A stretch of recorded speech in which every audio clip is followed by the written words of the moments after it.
He lived for 61 years, building up his career in the entertainment industry, first as a dancer, then a manager, then an agent to successful film actors. But in 1964, Marty Martyn would suddenly succumb to an illness, perishing on Christmas Day. 40 years later, a boy in Oklahoma would be born with Marty Martyn's memories, and at 5 years old, he would succeed in proving his identity. This week, we bring you the entirely true and incredible tale of the reincarnation of Marty Martyn into the body of Ryan Hammons. Also on the podcast this week, Tanya Dickson shares the life of Janis Joplin and tells you all about the room where she died, which is now available to paying guests. Hear all about the shrine Janis's fans have created in the closet of this legendary motel room on this week's edition of the Haunted Hollywood Hour podcast.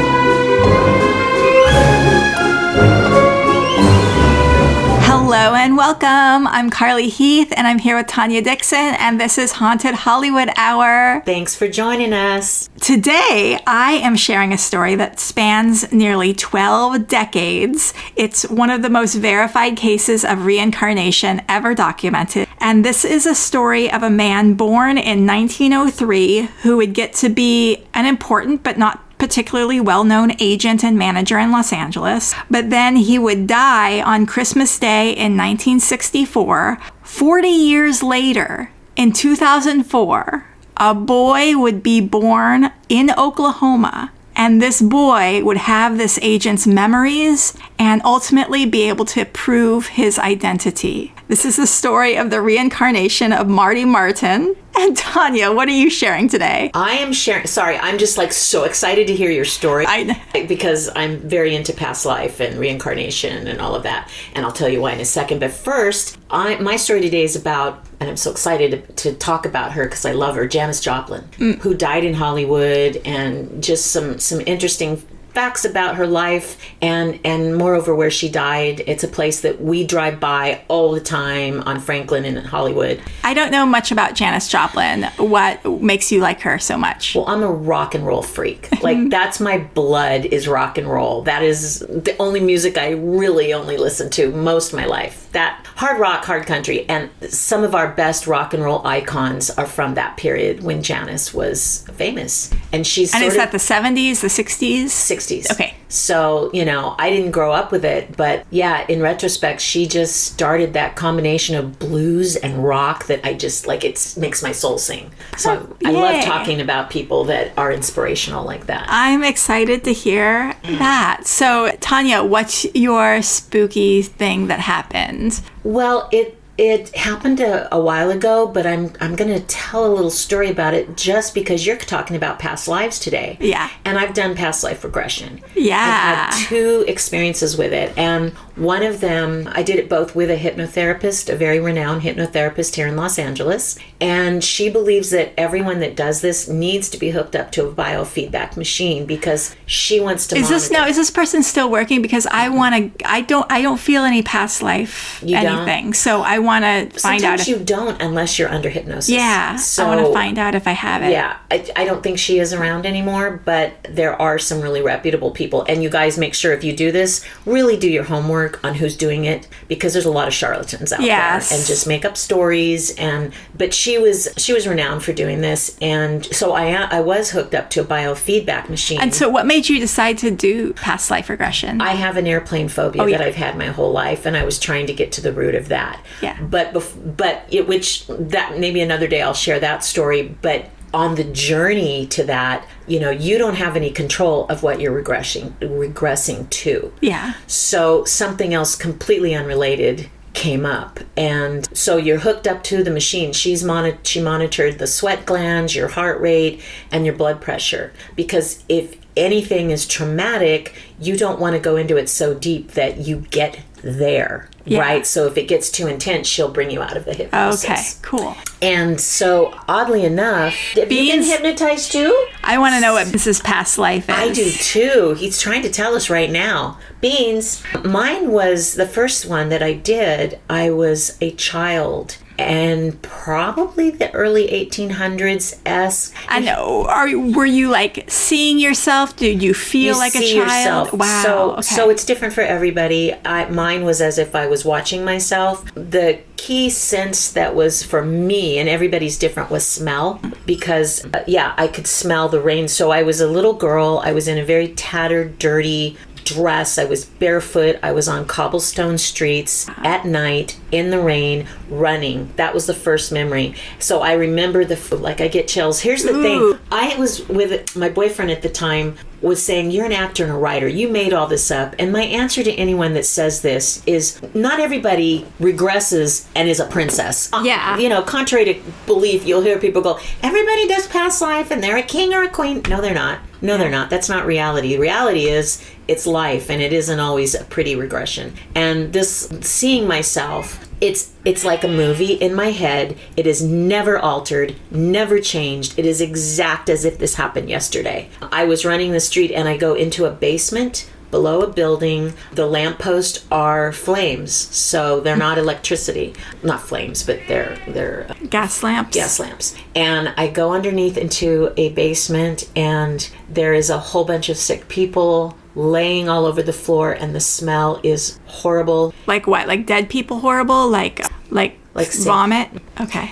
And dirt and BO, and okay. It was bad. And I remember going up to help. There were women that were in like muslin dresses and their hair pulled back, and they were trying to take care of these people, and I was trying to help them. And next thing I know, cut to, I'm laying on a cot now, and someone's putting something over my face like a cool cloth, and then it just goes to black. Wow. So I don't know if it was the Black Plague or what time. Yeah, I was going to ask if you knew what year it was. No, okay. And I never revisit. You can try to get into hypnosis where you go back to where you were before, but I never wanted to go back there. It just was gross. Yeah. Wow, that's so fascinating. Yeah. Not to say I wouldn't do regression again. I would with the right person. Yeah. But I don't want to go there again. Yeah. Because it smells and it's exact in my mind no matter. That's amazing. That's so cool. Have you ever done that?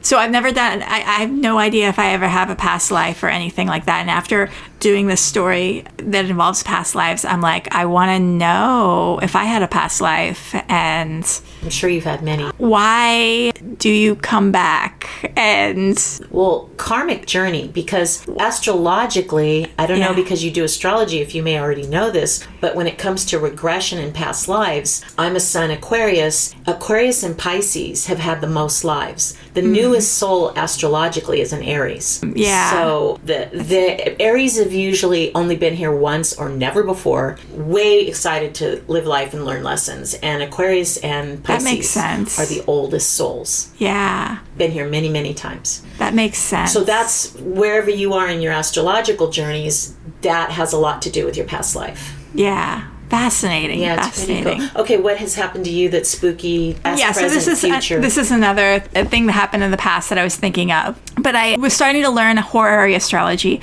which is this type of astrology where you ask the chart a question that will give you an answer that's kind of either a yes or a no, and a time frame of when the thing will happen. So it's really useful for finding missing people, for finding missing objects, for, it'll basically be like, will you find this thing, and how long will it take for you to find it, and where can it be found? So I just learned the basics of it, and I wasn't good, but a friend knew that I was looking into this and said, I lost my perfume bottle. Can you tell me where it is? And she's like, I was looking everywhere for it. I went to all the different stores that we went to, and I thinking maybe I left it behind. I can't find it. So I said, okay, I'll pull up a chart, but there's like 300 rules to this. I don't know if I know them all, and I don't know if I can do this. But I basically said, okay, according to this chart, you're going to find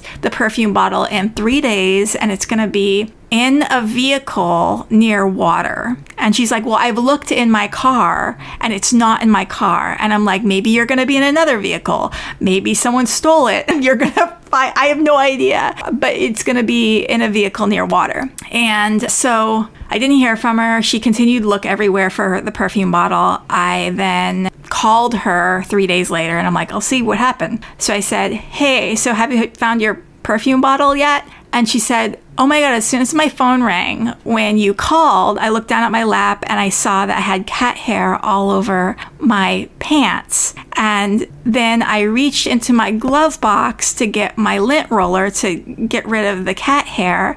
And that's when my fingertips land on something, and it's my perfume bottle in my glove box. Wow. And I said, okay, so you're in a vehicle. What's the near water thing? And she's like, there's a giant, like 3-gallon little container of water that I always keep in the passenger side of my car. And I'm like, wow.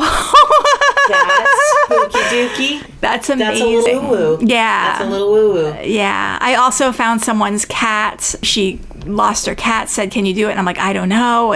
I'm still new to this, but you're going to find the cat, according to this, the next day, and the cat is directly across from you. I don't know what that means, but the cat is directly across from you. And I guess the next day, the next morning, she heard like a little meow, and she looked directly across from where she was standing, and there was like a shed, and the cat was underneath the shed. And she was able to get it out. Yeah. I'm sorry I say wow so much. There's just a lot with this podcast that's wow. So join me in that. But horary is really hard though, because there's... How do you spell that? Horary. Okay. And it's sometimes I'll do a horary chart, and I'll be like, I don't know what the answer is. It's too confusing. And sometimes it'll be like, yeah, this is the thing, this is the answer, this is when it's going to be. So sometimes the universe just has no answers, it's going to be confusing, and then sometimes it's clear. It's clear. So that's I guess how it is. But there's some people who are really, really, really good at it and know all the rules and know everything and know all the stipulations, and then so you want to make sure with all astrology, you want to make sure you get a really good trained astrologer and not someone who's just going to bullshit you. Well, same with you guys, just any sort of metaphysical person that you're going to for anything, just really vet. Yeah. Because there's a lot of people that are emulating professionalism in that, and they are not. Yeah, so I'm going to tell my story. I first heard the story when I was watching Netflix's 2021 limited series, Surviving Death, which is amazing. Everyone needs to watch it. Okay, so it's all about afterlife stories that kind of like prove the afterlife. It's really annoying though. Episodes 2 and 3 focus on someone who I really think is a charlatan. And I'm like, why are you focusing these two episodes? Why do you think that? Because I can just tell she's fake. She's pretending to be she's a fake psychic, and it's really annoying. But the other episodes, I'm like, wow, that's really cool. The 6th episode in the series is the most amazing one. If you only have time to watch one episode, it's all about reincarnated kids who remember their past lives. And kids can actually remember their past lives up until they're about 6 or 7 years old. And this particular story is really fantastic. And by the way, this Netflix series is based on a book by Leslie Kean, who I love, who also wrote this wonderful book called UFOs, Generals, Pilots, and Government Officials Go on the Record. This came out in 2010, and I was obsessed with this when it came out. It's interviews with generals, military officials, people who are legit military people, talking about their encounters with UFOs, which include like walking up to a spacecraft and seeing like figures on the side of the vehicle and all of that. So she does the thing really well. And so this book about reincarnation just blows my mind. I didn't actually read the book until last night. Oh, wow. But I watched I said, wow, I watched the Netflix series. So a lot of this is based on the Netflix series. I want to go back to when you said children at age 6 or 7 is when they forget their regression memories. Yeah. Okay, that's been studied, and yeah. Does it just stop? They just don't have it anymore? They just I think their memories, it's also when children forget their like early childhood memories. I don't know why that is. Maybe changes in the brain, newer memories filling up space. I don't know. But there's this guy, Ian Stevenson, had been studying all over the globe children who can remember their past lives. And then that got taken over by this guy, Dr. Tucker, and Eastern religions are really good at understanding the whole thing, the reincarnation thing. Western families are a little bit more likely to tamper down and tell kids that they're just having nightmares, that they're making believe, that it's not real. So that's why we don't see it as much here. But it's really cool, all these kids remembering their past lives and then being able to research and verify the details that they remember. And that's what's really, really amazing. I have always said, how can there not be past lives when there are child prodigies that make no sense? There are kids, I mean, look at Mozart, how young he was when he was able to play and compose as he did. And there's countless stories of children that suddenly get up and they're like 3 and they're virtuosos on a violin. Yeah, like this kid, he could use chopsticks, and his person that he was a past life of was his favorite restaurant was a Chinese restaurant. And so at an early age, at like 5 years old, he can use chopsticks without any instruction. Amazing. Okay, so I'm going to tell the story backwards from the Netflix special. I'm going to give you actually more details than you got from the Netflix special. This is going to start with Marty Martyn, who is the agent who passed away. I'm going to tell you a whole bunch of details about his life, and then we'll get to the kid who he got reincarnated into. Okay, so Marty Martyn was born Morris Kalinsky on May 19th, 1903, to Ukrainian-born parents. His father operated a clothes press at a tailor shop, and I'm assuming his mother was a housewife. In the early 1920s, he moves to New York with his younger sister and tap dances on Broadway as Marty Kalinsky. I could only find one Broadway play he was in, which was called Gay Paris in 1925. At one point, he lived in a brownstone apartment at 108 West 69th Street. Marty moves to Los Angeles and changes his name to Marty Martyn. In the early 1930s, he manages at least one comedian named Jack Oakey, who is known as America's Joy Boy. Interesting thing about Jack Oakey, he was mostly deaf since the age of 9. And he was successful because he was good at lip reading, so he could lip read his co-stars. And he's most known for his role in Chaplin's The Great Dictator. And he's performed in stuff all the way throughout the 60s. Anyway, Marty and Jack seem to get along pretty well. Around 1930, they even had a situation in Chicago. So Jack is doing a public appearance, and some local, I love the newspaper clippings, calls them plug uglies. What's a plug ugly? I don't know, but it sounds 1930s. Very. Some local plug uglies harass them during their week. Sounds like the bee's knees. Yeah, during their week there, asking them for a $1,000 contribution to benefit something. After Marty declined, some very rough fellows showed up, and Marty is asked, why doesn't he call the police? Marty responds, you can't fool me. I know all about Chicago policemen. I read the New York papers. Nice impression. Yeah. Marty appears in one film in 1932 called Night After Night, which was written by Joseph Mankiewicz, who was a bunch of things. He wrote a bunch of things. He wrote All About Eve, Cleopatra, Guys and Dolls, The Quiet American. It had Mae West in it. It starred George Raft, who's kind of not really well known. And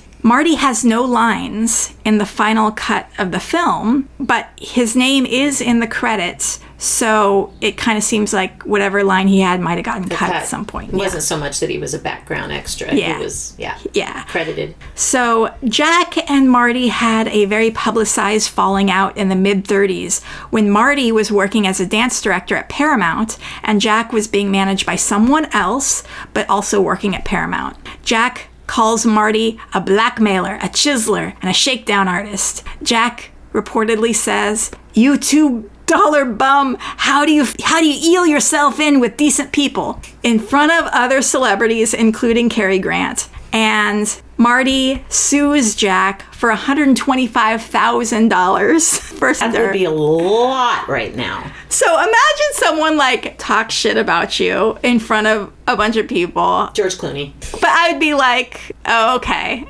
Okay, fine, sure. No, I wouldn't sue them for $125,000. No, but we have a litigious world. We really do. But it tells you something about Marty. Oh. You know. There's character right there. Yeah. So it actually takes a full year for this to be resolved in March of 1935 when Jack writes Marty an apology letter.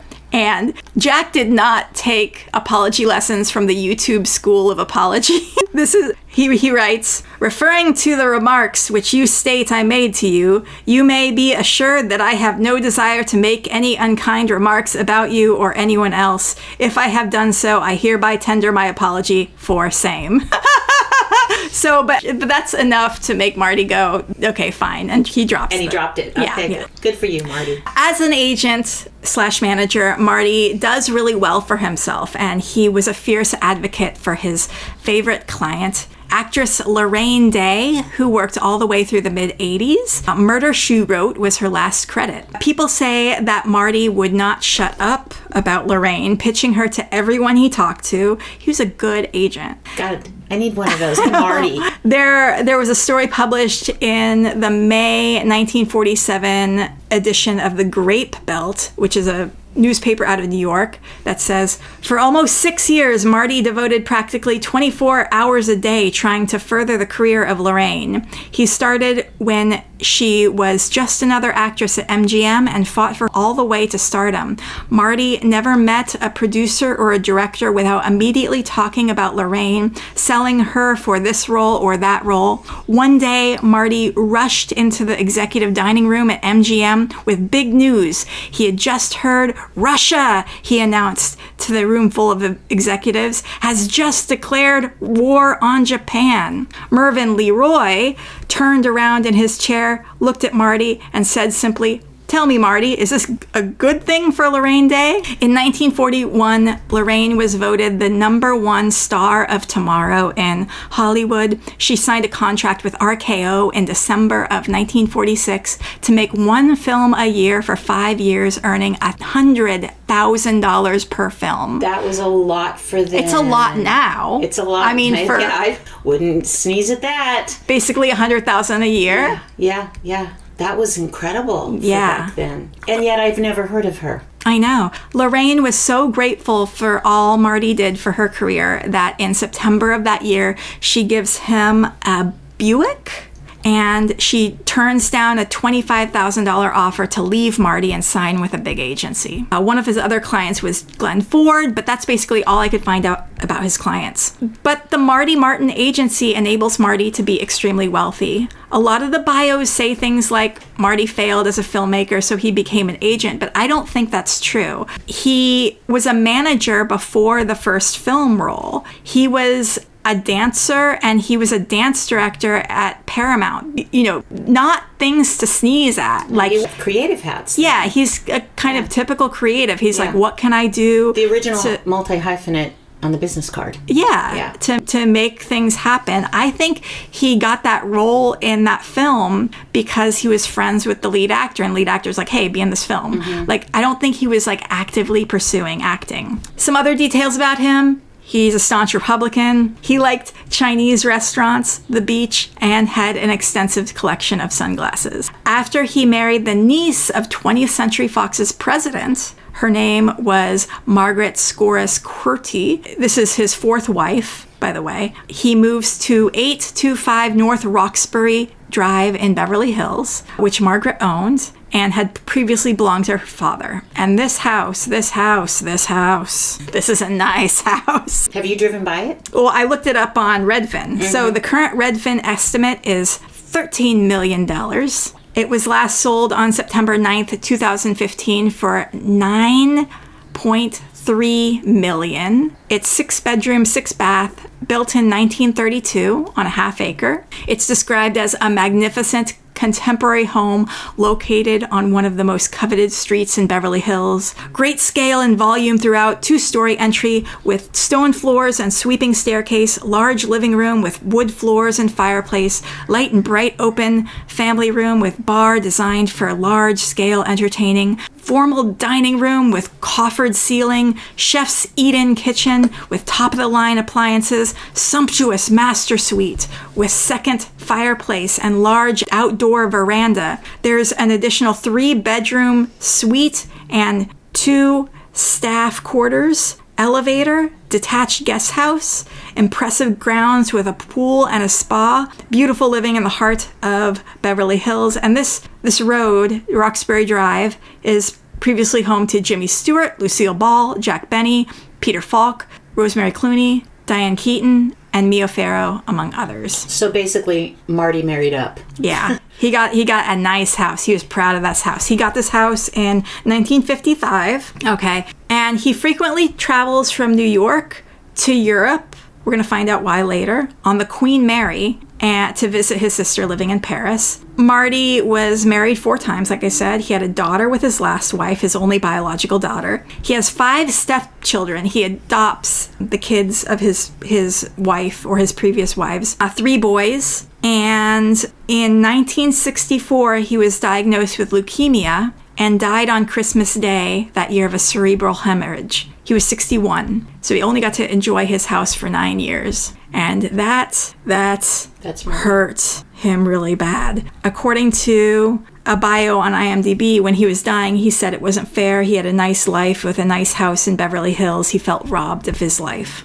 And he's currently buried at Valhalla Memorial Park, just up the street in North Hollywood. Now, 40 years passes. Okay. We cut to the year 2004, Muskogee, Oklahoma. I have a lot of relatives around there. Oh, wow. I wonder if any of them are this child and I didn't know it. Ryan Hammons. Don't know him. Is born to 2 Protestant Christians. His mom is the deputy county clerk, and his dad is a lieutenant in the police department. Ryan has a mass of lymphatic tissue situated between the back of the nose and his throat. Because of this, he's unable to talk, and it's not until these enlarged adenoids are removed when Ryan, at 4 years old, is able to talk. So he didn't speak a word until then? His first comments are concern about his 3 adopted sons, to whom he had given his name. What? Wait, what? He can't talk, but he's like, where are my kids? He says that he's from Hollywood, and he pleaded with Cindy to take him to Hollywood so he could see his other family. At first, his parents brush it off as just, this kid has an imagination. But he keeps talking about how does God let you live to be 61 years old and then make you come back as a baby? What kind of God would do that to someone? Okay, that is just completely chills and freaking me out. He talks using language and vocabulary of an old person. When he talks about movies, he talks about pictures, you know. Right. Whenever he sees the Hollywood sign and photos are on TV, he gets excited and says, there, Mom, that's home. I want to go home. As other kids are playing with cars and trucks, Ryan is saying action and directing imaginary movies. He wanted people to start calling him Hollywood Hammons. His mother wrote to Dr. Jim Tucker, who is the director of the Division of Perceptual Studies at the University of Virginia. He's a board-certified child psychologist. Tucker is a professor of psychiatry and neurobehavioral sciences, and he's been studying children's past life claims since 1999. This is from Dr. Tucker's website. For the last 60 years, doctors at the University of Virginia Division of Perceptual Studies have investigated cases of young children who report memories of previous lives. In her letter, Ryan's mom writes, Ryan is embarrassed about his memories and won't talk openly about them to anyone but me. I'd really like some help. Ryan claims he's starting to forget and it makes him sad. He just wants to be Ryan. In kindergarten, he was asked to draw a picture of a house and the people who lived there. Instead of drawing him and his parents, he drew himself and 4 people and then said, that's the old me, but I'm not allowed to talk about him. On the Surviving Death documentary, Ryan is 15 at the time, and he gets really emotional as he's interviewed, and he starts crying, and he says, I need to go outside. And the way he talks, the way he moves his body is not like a 15-year-old. You watch it and you're like, that is an old man in a child's body. I wish I could find Ryan's astrology chart. Like, I wish I knew his birthday and his birth time. All I know is he was born in 2004. But Ryan, if you're out there, if you're watching this, if you're listening, tell me your birth details. I would love to do your astrology. One thing, his mom explains that living with him is like living with someone who's grieving. He would cry at night. He would ask, can I go home? Can I see my mom? What's happened to my children? And his mom gets very teary. She's like emotional as he's relating the story. I mean, him talking, her talking, I feel like I can pick up on people who are bullshitting. Like, I believe her, you know? How did he remember at 15? Because he lost most of the memories at 7. Well, they're being interviewed for the next documentary at 15.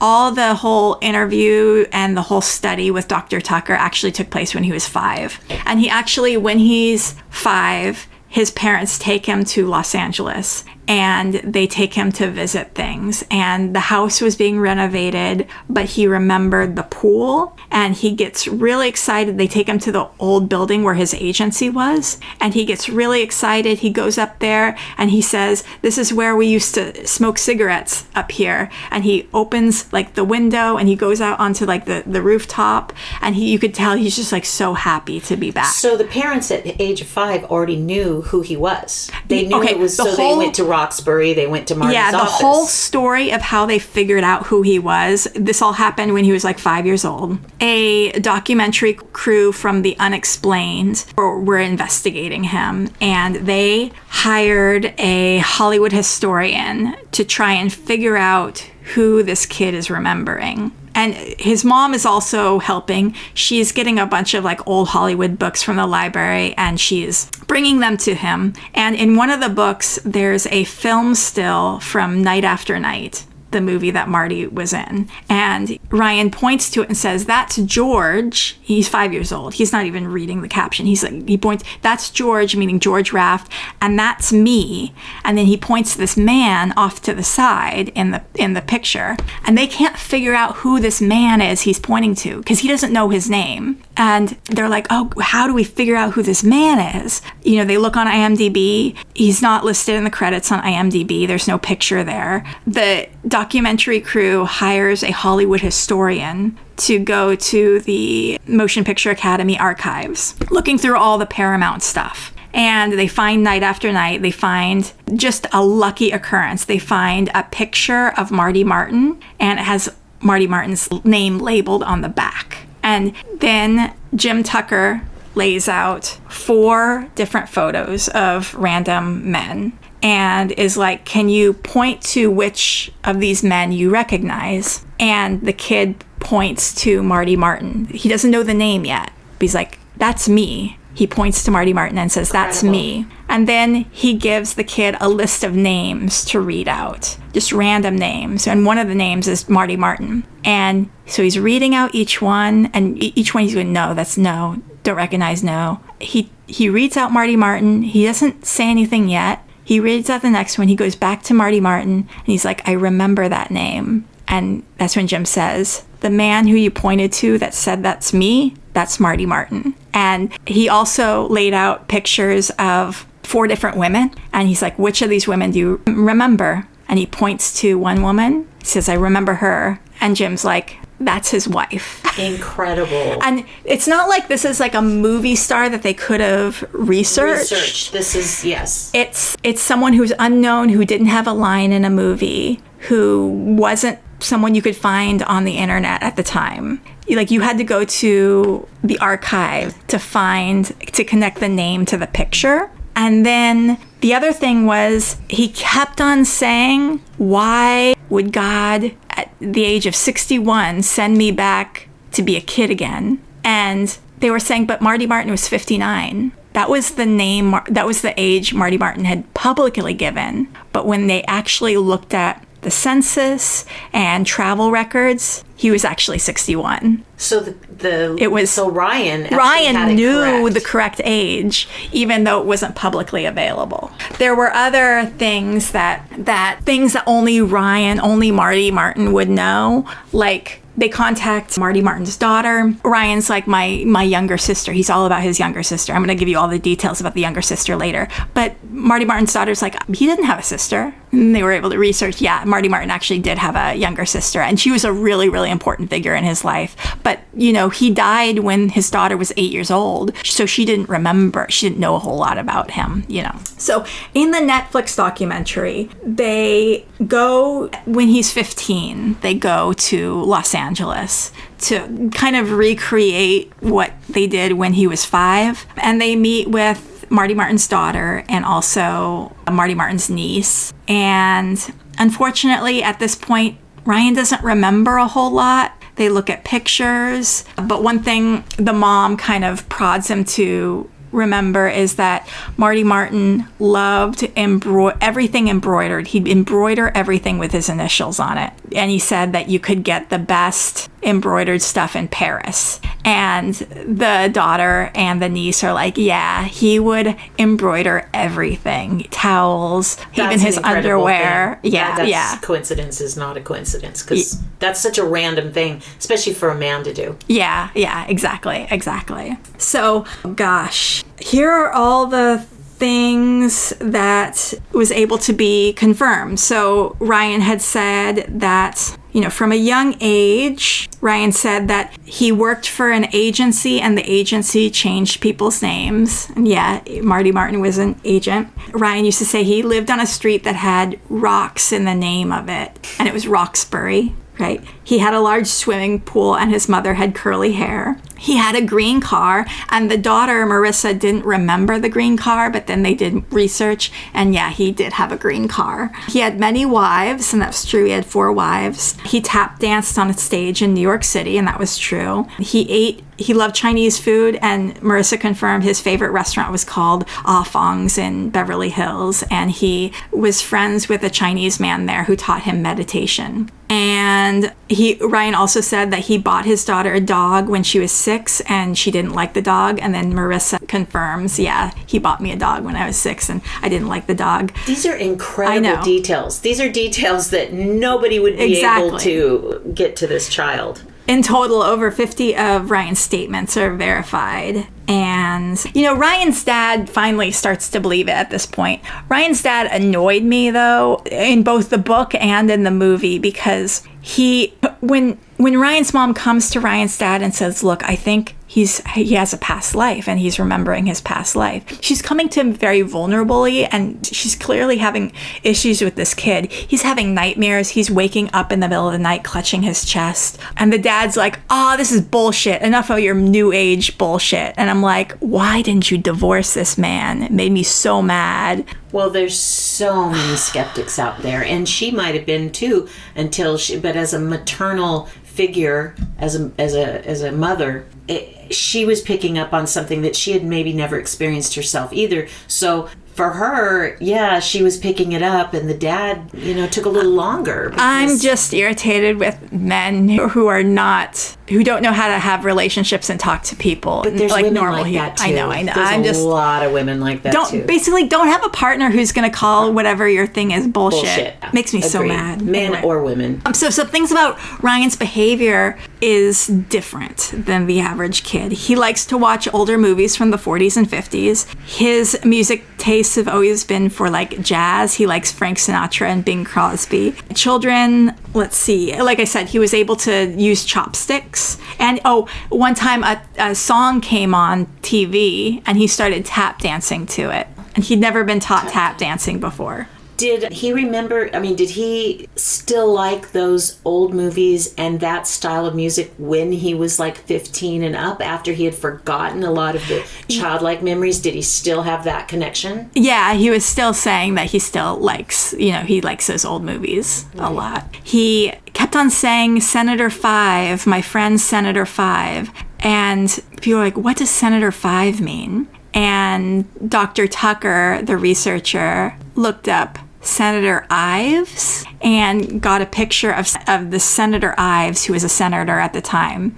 and laid it out with 4 different men. And then Ryan pointed to it and said, "That's Senator 5." Okay, this just gets getting more and more unbelievable. But believable to me because I get it. I believe it. So he knew Rita Hayworth. She made ice drinks. He knew he had a sunglass collection, huge sunglass collection. He was a smoker. He had many girlfriends and affairs.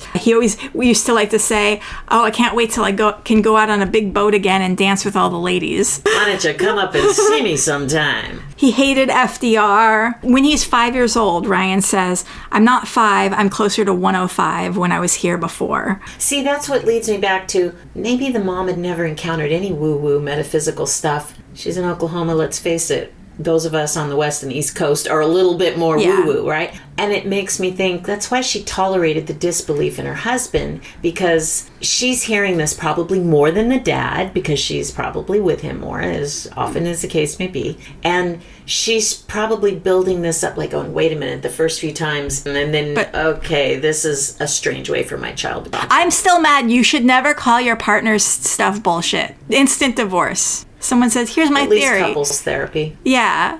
I'm a little more forgiving in that area. Okay, so some other things Ryan talks about are what happens when you die. And according to Ryan, there's an awesome light that you go towards, and everyone comes back into a new body again. And when he died, he went to a waiting place rather than to heaven. And on another occasion, Ryan tells Cindy that he had seen her from heaven and that he knew her from an earlier life. And he said that he chose her for his mother so that he could take care of her in this life. And it's really interesting. The way Ryan puts his arm around her is really like an old man instead of like a son towards like a... It's weird. It's see the physical dynamics. Yeah, see the physical dynamics. It's trippy. Ryan says that he even remembers being in his mom's womb, and he asked why Cindy wanted him to be a girl. So his mom had wanted him to be a girl,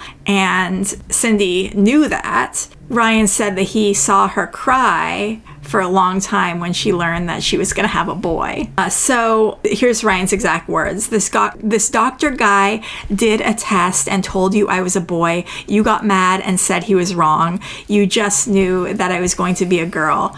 Mommy, it was Daddy's birthday. You went to a restaurant afterward to eat, and you cried for a very long time. And this is from when he was in the womb? When he was in the womb, and his mom confirms all of this. And kind of embarrassed her. So the big thing that I wanted to cover is Ryan kept on asking what happened to his sister, what happened to Marty's sister. And so I did research on Florence Kalinsky, which was her name. And it turns out Florence Kalinsky was a very famous and well-known jazz age dancer who eventually went by Miss Florence. And this is from jazzageclub.com. The stunningly beautiful and dark-haired Miss Florence, who startled Parisian audiences as a member of the Gertrude Hoffmann troupe in 1924, when she came on stage on an elephant as the Queen of Sheba. She became a popular celebrity in her own right before teaming with Julio Alvarez in a dancing partnership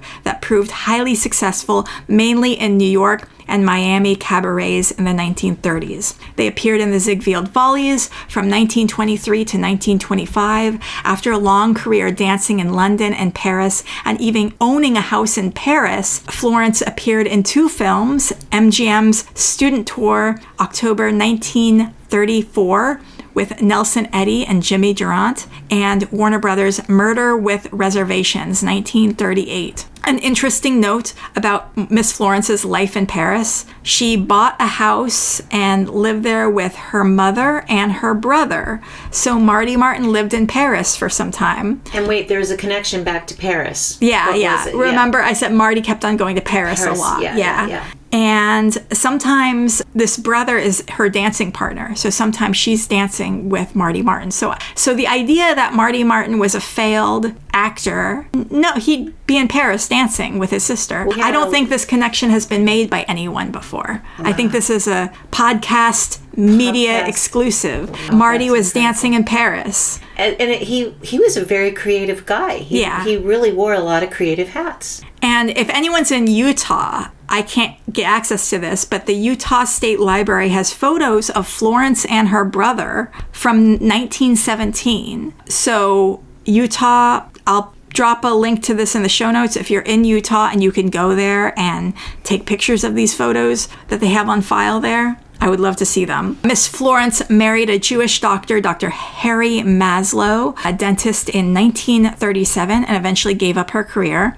Her partner, Julio Alvarez, chose Maris Cheney to become the new Florence in the dancing team in April of 1942. Later, Miss Florence moved to live with her family in Atlanta and died there in 1996, allegedly shortly before her 87th birthday. But perhaps she was older than that because these kids lie about their ages. Not just kids. Yeah.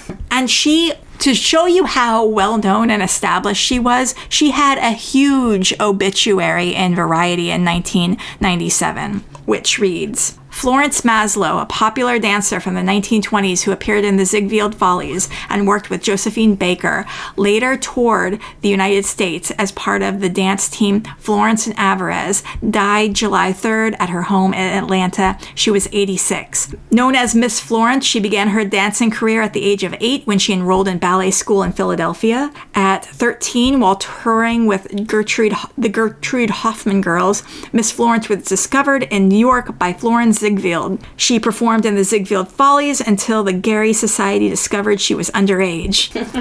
Florence then moved to Paris, where she performed at the Moulin Rouge for 5 years. And check out these pictures when you Google her, the Moulin Rouge posters. She got her boobies out. What? They're very, very NC-17 posters. And what year was that? This is the teens. The teens. Okay. Yeah, that is very salacious. She eventually returned to New York and appeared on Broadway in the musical Gay Paris at the Schubert Theater. So I think Marty Martyn went with her to Paris. They did their thing there, and then they came back to New York and he did Gay Paris. Like, I think that's part of his storyline that hasn't been covered yet. She appeared with a young actress, Ruby Stevens, who would later change her name to Barbara Stanwyck. After joining Alvarez in a ballroom dance routine, the couple became a big success. In addition to touring the U.S., they toured the French and Italian Riviera. In 1935, the dancing team made its feature film debut in the MGM musical comedy Student Tour, which I talked about. And Maslow was the sister of the agent Marty Martyn of Beverly Hills and sister-in-law of Margie Skoras, the daughter of Charles Skoras, the president of 20th Century Fox. Maslow is survived by 2 daughters and 5 grandchildren, and she's buried at Arlington Memorial Park in Sandy Springs, Georgia, in the Shalom section. And their grave says, "Together forever." And her husband, Harry, Dr. Harry, he has a Star of David under his name, and she has a ballet dancer under her name. And that is the story of Marty Martyn. And Ryan. What was Ryan's name? Hammond. Hammond, for those of you that want to Google. The agent who came back from the dead and to a body of a little boy in Oklahoma. That's an incredible story. When there's that many levels of proof and witnesses, how can anyone think that there isn't past life? Watch the Netflix series and then read the book, because the book has even more details than were the Netflix series. What's the title of the book again? Both are called Surviving Death. So what's your story, Tanya? Because I'm super into rock and roll history, basically history. I love history, and I love Hollywood history, music history. I've always been a fan of Janis Joplin music. And so we're going to look a little bit into her life. Might be a little less haunted than some of our other stories, but I think it's fascinating. And especially because where she died is a hotel, like I was saying, that we drive by on Franklin like all the time. Anyway, She died in a Hollywood hotel room at the age of 27, October 4th, 1970, Libra season. Okay, before we talk about Janis, though, let's look at 1970, because that was a really cool year. A lot of things were changing. One bit of information that I didn't realize was that was the year Earth Day started. And what I think is interesting is with the onset of climate change, something like that started very small, it still is going on, and I'm so glad it's still recognized so we can be reminded to take care of our Earth. The Boeing 747 was introduced into commercial service that year. That particular plane really revolutionized air travel because to this day, Boeing. And now Boeing is going downhill. And I do know about the history, and it is not a good thing to say to me, but Boeing was an instrumental and has been like the planes that everybody's flown for all of these years until they fell out of the sky.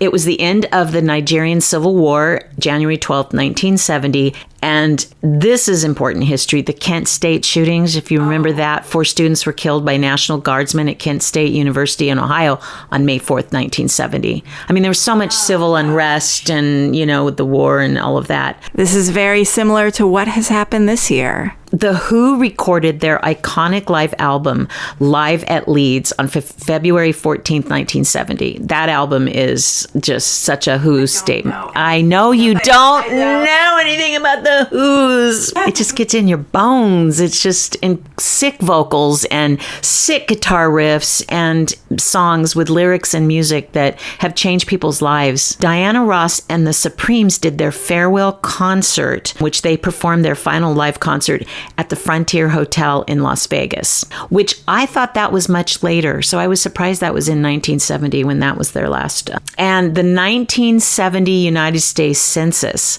was the first census since 1820 in which California was the most populated state. Oh, wow. As of 2023, our population was 38,965,193. So that was last year, and it is a 0.19% decline from 2022. So a few people have left. That's fine. We're a little overcrowded here in LA. It was also in 1970 the debut of Monday Night Football on ABC. Yay, sports ball. Go Lakers. I hope you win the World Series. Now, let's get to Janis, because that was the sad year that we lost a true rock and roll icon. Janis Joplin really was. She was born in Texas, January 19th, 1943, which makes her a Capricorn on the cusp of Aquarius, because the 19th is the last day for Capricorn. Yeah, and she was born in Fort Arthur, Texas, and she had 2 younger siblings. Get this, while she was growing up, she was really bullied. So she had that horrible bully experience, and her worst time of it was high school. So as a teen in the 60s, she was overweight. She had really bad acne. They required a lot of dermabrasion later in life because she had really deep scars, so the kids really made fun of her. Her parents said that she needed more attention than her siblings, which were younger, and she befriended all the outcasts of the school. And a lot of the outcasts had blues records, and that's how she started listening to music, and she credits that time in those albums. They listened to Bessie Smith, Ma Rainey, Lead Belly. I mean, she really credited that particular type of music as her biggest influence in the beginning. She sang blues and folk music with friends at her high school, which Thomas Jefferson High School. She herself was quoted as saying, as a teen, other kids at school would routinely taunt me and call me names like pig, freak, and some racist comments too. So I feel I got really sad researching her because I feel like in her voice was so unique and special, and her pain to me came out in her stories of her song, which is an artist's thing, but hers really came out in her vocals. Just tight and raspy, and which was beautiful, but it was sweet pain, I feel like. She was quoted as saying, "I was a misfit, so I read, I painted, I thought, and I didn't hate anybody." Oh, that's nice. She graduated from high school in 1960, attended Lamar State College of Technology in Beaumont, Texas. She didn't complete her college studies, so she left. She was really the original hippie. I don't know about the original, but she was a hippie. I mean, even back then, she dared to be really different. She would go to barefoot, when you're not supposed to be barefoot in class, and she said whatever she wanted, whatever she came to mind. She was one of those. She wore Levi's because she said they're more comfortable when no girls wore Levi's to school. She carried an auto harp with her everywhere she went in case she felt like breaking into song. Music was in her bones from the very beginning. And I think I don't know, just in researching her and having this bullied lifestyle, that edge gave her the reputation later years of being an eclectic singer. Her performance style was this raspy mezzo-soprano vocal. She had her biggest break in 1967 at the Monterey Pop Festival, and she was the lead singer then in San Francisco of a psychedelic rock band, Big Brother and the Holding Company, and she actually released 2 albums with that band before she left to pursue a solo career. She just wanted to be a solo artist and have her own backup bands. And she had 5 singles, which reached the U.S. Billboard Hot 100, including this song is just, to this day, it gives me chills, a cover of the Chris Christopherson song, Me and Bobby McGee. And if you guys have never heard it, it is a classic. It is a classic, and her vocals on it are insane. Anyway, that posthumously reached #1 in March of 71. You guys might know her cover versions of songs like Piece of My Heart, which is like huge, right? Cry Baby, Down on Me, Ball and Chain, Summertime. Those are like some of her bigger hits that were covers. And then she did an original song, Mercedes-Benz, which was her final recording, which is another one that, so this is interesting because I don't really know my Woodstock history other than the occasional movie that we see about it. But she was at Woodstock, but she didn't get to go on when she was scheduled to go on. She actually arrived in a helicopter over Woodstock, riding in with a very pregnant Joan Baez, very famous folk singer. And as she looked down into the crowd, she became agitated and extremely nervous. And then when they landed, she had to wait 10 hours until 2 a.m. to go on stage because of, Woodstock was Woodstock and all the delays. So what did she do the entire time? Continued with what was now her history of alcohol and heroin abuse. Backstage, by the time she went on at 2 a.m., she was plastered. So people were saying that she could hardly sing, she could hardly dance, she was falling over. The thing was about Janis that everything you research is, people would say some performances were really challenged by her known addictions. I think it was the time. She was in San Francisco, Haight-Ashbury. At that time, everything I've read about people, from musicians and artists from that area, everybody was very wasted. It was an experimental time, as we know. And speaking of experimental, she was bisexual, although she was once engaged to a man named Peter DeBelk in 1965, but he ended the relationship, and that was the closest she ever got to marriage. Although she had thousands of relationships with men, she had hundreds of relationships with women. Rock and roll, baby. I don't know. It is interesting because somebody that is so well known in our culture as a musical icon, to find out things about her that maybe isn't as much common knowledge, like things like that, it really makes you think twice and listen to her songs differently. Because I was listening to some of her music last night and I was like, have a completely different reaction to it, just knowing that she was bullied, for instance, at school, or that she was bisexual at a time when that wasn't something you could be out with.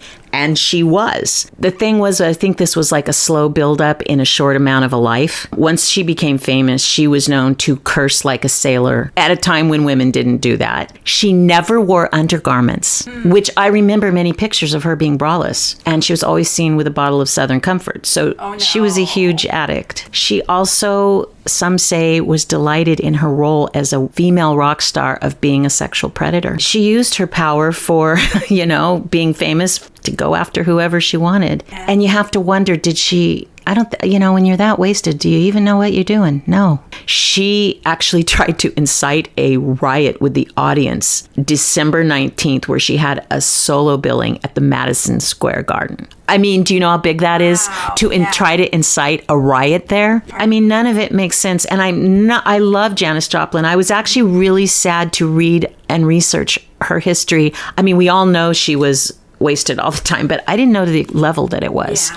She was such a troubled person, and yet the talent was off the chain. She was even arrested for vulgar and indecent language on November 16th, 1969, after yelling, "Don't fuck with those people," towards police during crowd control of the performance. Now, think about that. Rock stars not saying fuck on stage. Yeah, that's funny. Hours after being booked, she was released on a $504 bond, failed to attend the trial, and found guilty and fined another $200. I feel like we're pointing out the bad, but the good was that she had devoted fans. And despite her substance abuse, her fans were always enthralled to see her. She was said to have quoted at her Madison Square Garden performance that her audience wondered if, with every note she sang, if she was going to make it. So she knew how on the edge that she was. And I think it sounds like some of this was maybe fame. We know fame is so hard on people. And to this day, you look at young, famous, whether they're TikTok famous, whatever, influencers,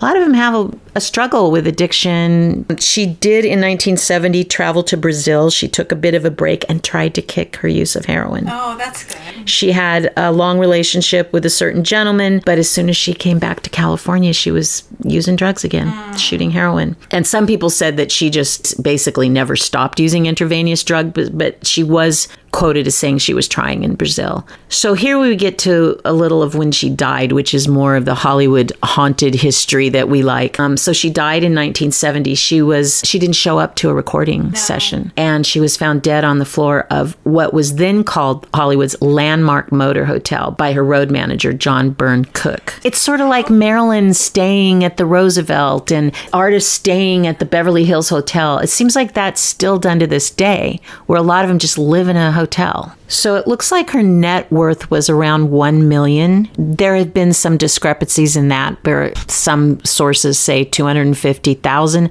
But you got to remember one thing about rock and roll stars. I mean, a lot of them have stayed in really crappy places when they were millionaires. And she did leave her money to her parents and her two siblings. She did have, this was worth a lot, over $300,000. She had a psychedelic painted 1965 Porsche 356C Cabriolet. Okay, and so that's expensive. That's expensive. That was over $300,000. Wow. And that was sitting in the hotel parking lot when she died. The car was recently, this is so cool, on exhibition at the Rock and Roll Hall of Fame in Cleveland. I'd love to have seen that car. The LA coroner said the cause of death was an accidental heroin overdose, possibly compounded by alcohol. So I think that's interesting. And I think that's an important part of her legacy, is to know that she didn't commit suicide. Yeah. It was an accidental overdose, but apparently the heroin that she had gotten that week was incredibly potent, more than what she was used to taking. And some say she had gone to the lobby right before she died to buy cigarettes. Others say no, she just collapsed on the floor. So in any event, the hotel room where she died. Okay, so the hotel's at Franklin and North Sycamore.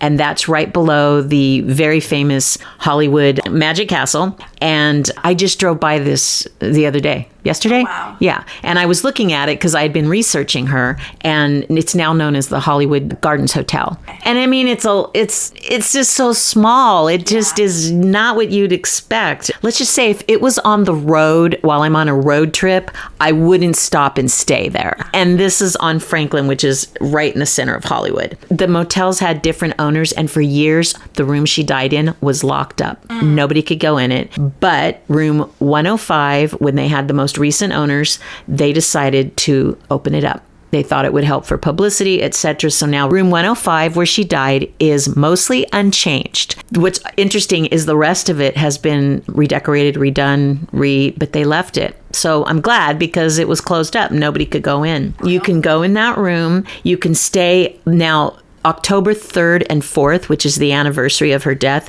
that's booked way in advance. Okay. But yeah, you can go there and you can stay in room 105. It's really small. She was found face down, wedged between the dresser and the bed. And it's a popular sleepover spot for people that are fans of hers, but also for people who are trying to see her ghost. Yeah. And there really hasn't been proven or witnesses to actually seeing her ghost. So people go hoping to have a visit from her, and it remains to be seen. I really couldn't find hard evidence like I did at the Roosevelt Hotel, where there were a lot of witnesses of who they saw, Marilyn and such, but it just isn't the case with her. But what's cool, and I really want to go in this room and see this, that room has become an unofficial shrine, and the hotel has allowed this. People write messages on the wall, the pictures of it. It's a closet. It's a closet. It's more of a sliding door closet. So you can see a little bit, like two door links from the pictures. If you guys want to look it up, they're all over online. But people write messages,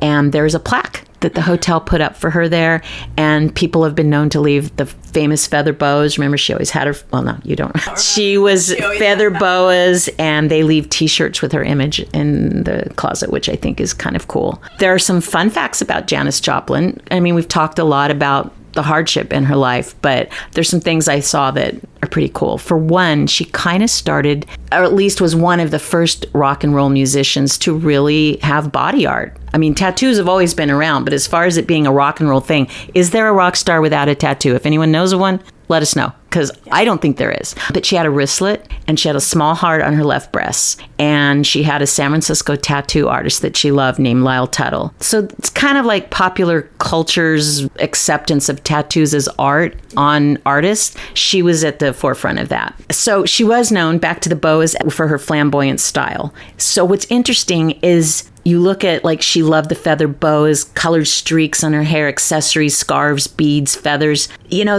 I love that has continued when you look at, like, Stevie Nicks and Steven Tyler of Aerosmith, you know, this kind of tradition of the hippie. I love that. I love that. And a lot of today's musicians, including Pink, have really accounted Joplin as being a major influence in their music. So despite her history and the difficulties she suffered, she is very short life. And very short life. Continues. Yeah, her legacy continues. It's revered. Rock and blues as was her styling, and she's really inspiration to countless musicians, which I think is amazing. And then I thought this was really cool, and I do remember hearing this back in the day, and I kind of forgot. Do you remember the movie The Rose? Did you ever see that with Bette Midler? It's epic. Well, it was done in 79, but it's a great watch to this day. It was originally planned to be titled Pearl. That's Joplin's nickname, so it's loosely based on her life. Pearl was the name of her last album. So film was a fictionalized account because her family declined the producers to have the rights to her story. Okay. So Bette Midler won the Golden Globe for Best Actress. Oh. But anyway, I just found it interesting because she was such a potent character and had such an incredible history. I thought there would be more eyewitness experiences of her spirit in Hollywood. Yeah. It's a shrine. It's a cool place. And if you guys are ever in Hollywood, it's definitely something you want to drive by. Yeah. If you love rock and roll, it is a huge part of rock and roll history, that location. Thank you so much for that story. I didn't know anything about this person at all. Wow. Jimi Hendrix died at 27, right before her. I think it was maybe a year, don't quote me, but not long after that, Jim Morrison died at 27. So from The Doors. I have to tell Carly from The Doors, because do you know who Jim Morrison is? Fun fact, my late mother was an extra in The Doors, filmed in San Francisco. She was in the crowd scenes, the concert scenes, where Val Kilmer was, like, he embodied Jim Morrison. That's for another show, because that's a really incredible Hollywood history right there, rock and roll style. So much of our history in every genre and every life experience, it's just getting washed away, and I hate that. The good, the bad, and the ugly, we learn from our history, and I don't like seeing history being taken away and people not caring about it. That's where we learn and evolve. So we got to wrap things up. What are you hopeful for? What are you working on? What are your ambitions in the weeks and months ahead? I really am looking forward to working as Mrs. Claus, both my Mrs. Clauses, naughty Mrs. Claus that we talked about. Not naughty like, she's not, doing a OnlyFans. It's not that. She's just got a potty mouth and she's drunk. That Mrs. Claus. And the traditional one I've got with my Santa, Richard Sebastian. We've already got a few bookings, and we're Santa snobs, so we don't do malls. No disrespect to mall Santas. We love you. But we're in LA, so we like to do some of the cool stuff, like giant, like Studio City, big Studio City block party for the holidays. We're the Santa and Mrs. Claus for that. So we've got, and we're going to the Wildlife Learning Center December 21st. So we've done this before. We donate to a couple of charities each year. And I love this one because they do so much for wildlife that can't be released back into the wild. Yeah. Carly and I are huge animal people. Before anyone complains, because I've heard it before about these animals that are in enclosures, these are animals that DLC takes in because they've had injuries, illness, whatever, and they cannot be released back in the wild. Yeah. We support this charity, and so we love to go, because what's better if you're a kid that loves animals than to take your Christmas picture with Santa holding a snake? a boa constrictor, a parrot, etc. So wonder if anybody out there might have some stories they want us to look into. Guys, if you guys have stories that you want us to talk about and cover, email us at hauntedhollywoodhour@gmail.com, or you could DM us on our Instagram, Haunted Hollywood Hour, all one word. And we'll have a YouTube channel, Haunted Hollywood Hour on YouTube. And follow us on wherever you follow your podcasts, and be sure to leave us a rating and a review if you like us. Until next time. Bye.